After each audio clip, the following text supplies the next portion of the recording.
ब्रह्ममुरारिसुरार्चितलिङ्गं निर्मलभासितशोभितलिङ्गं जन्मजदुःखविनाशकलिङ्गं तत्प्रणमामि सदा शिवलिङ्गम् देवमुनिप्रवरार्चितलिङ्गं कामदहनकरुणाकरलिङ्गम् रावणदर्पविनाशकलिङ्गं तत्प्रणमामि सदा शिवलिङ्गम् सर्वसुगन्धिसुलेपितलिङ्गं बुद्धिविवर्धनकारणलिङ्गम् सिद्धसुरासुरवन्दितलिङ्गं तत्प्रणमामि सदा शिवलिङ्गम्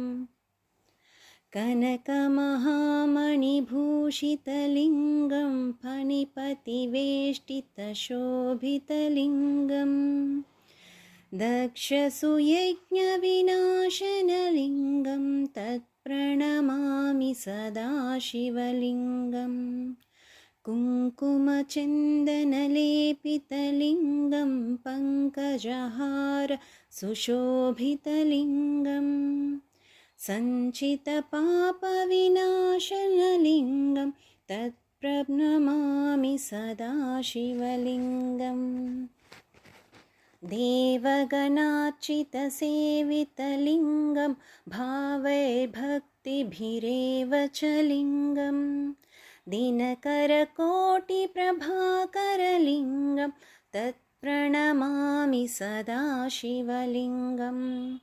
अष्टदलोपरिवेष्टितलिङ्गं सर्वसमुद्भवकारणलिङ्गम् अष्टदरिद्रविनाशकलिङ्गं तत्प्रणमामि सदा शिवलिङ्गम् सुरगुरुसुरवरपूजितलिङ्गं सुरवनपुष्पसदार्चितलिङ्गम् परमपदं परमात्मकलिङ्गं तत्प्रणमामि सदा शिवलिङ्गम् लिङ्गाष्टकमिदं पुण्यं यः पठेत् शिवसन्निधौ शिवलोकमवाप्नोति